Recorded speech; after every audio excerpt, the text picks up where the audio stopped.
You are watching Rahinijar TV with Ilama Sayyid Abdul Basit Bukhari। अच्छा इधर देखें, वो मैं हदीस मुबारका पहले भी सुना चुका हूं कि जब तीन किस्म के लोग हैं, नामा अमाल उनका तुलेगा। एक तो मैं और आप हैं, हम तो अल्लाह से ये उम्मीद लगा कर बैठे हैं कि हमारा तराजू ना लगे, हमारा तराजू ही ना लगे। तराजू लगेगा जिनके नेकियां भी होंगी, गुनाह भी होंगे। लेकिन दो ऐसे तबकात हैं जिनके तराजू नहीं लगेंगे।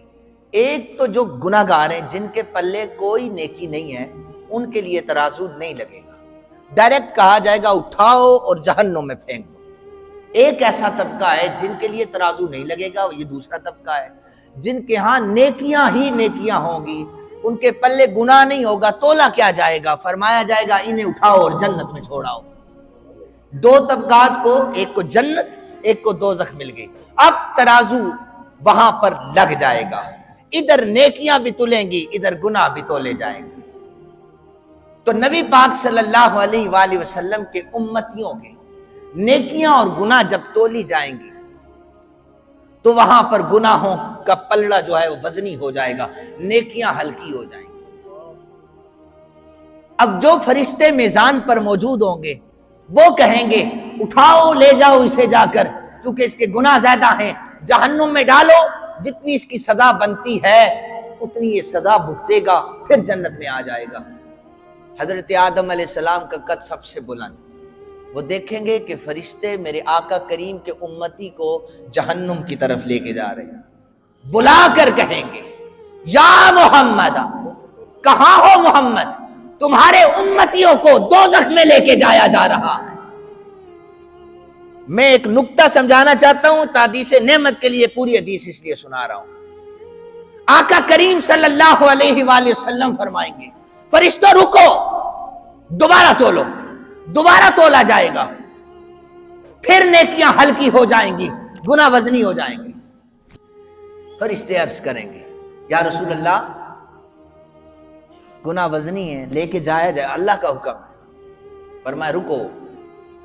आका करीम सल्लल्लाहु अलैहि वसल्लम अपने लिबास मुबारक से एक कागज का टुकड़ा निकालेंगे, नेकियों वाले पलड़े में रखेंगे। फरमाया अब तोलो, तोलो, फिर तुम फैसला करना।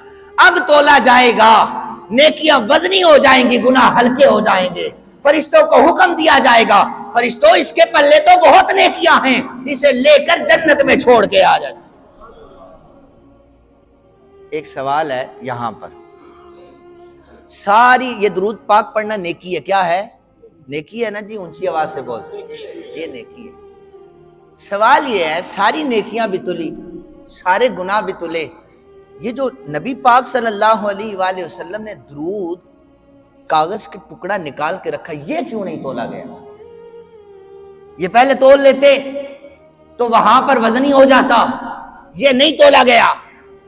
इसलिए नहीं तोला गया कि मेरे आका करीम सल्लल्लाहु अलैहि वसल्लम की अजमत को मैदान महशर में भी बताना था कि दुनिया में रहते हुए जिस नबी के जिक्र से तुम्हें जलन हुआ करती थी, जिस नबी पर दरूद पढ़ते हुए तुम्हें जलन हुआ करती थी, जिस नबी पर दरूद पढ़ते हुए तुम शिर्क और बिदअत कहा करते थे, तुम दुनिया में नहीं मानते थे, मैंने नफ्सा नफ्सी के आलम में भी तुम्हें दिखा दिया है।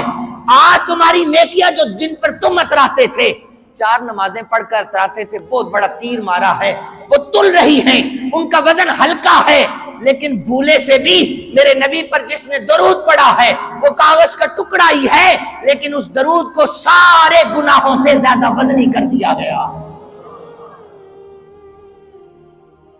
फरमाया अजमत हमने मैदान महशर में भी बतानी है, अजमत हमने दुनिया में भी बतानी है, तुम्हारी मर्जी है, मानते हो दुनिया में मानो, और नहीं मानते तो उनकी अजमत पे कोई फर्क भी नहीं पड़ता, उनकी अजमत पर कोई फर्क नहीं पड़ता। आका करीम रऊफ रहीम सल्लल्लाहु अलैहि वसल्लम के गुलामों, इसलिए मैंने दरसे हदीस पाक में भी अर्ज किया था कि चलते फिरते उठते बैठते अपने आका पाक सल्लल्लाहु अलैहि वसल्लम पर दरूद सलाम पढ़ते रहो। ये ऐसा दरूद पाक तुम्हें जिंदगी में भी कामयाब कर देगा, हशर के मैदान में भी शर्मिंदा नहीं होने देगा। आप पढ़कर भूल जाएं, आका करीम नहीं भूलेंगे। वो कहेंगे मेरा उम्मती है, मैं इसको नहीं भूल सकता। लिहाजा ये ऐसी नेमत है जो हमें हर जगह से बचाते हैं।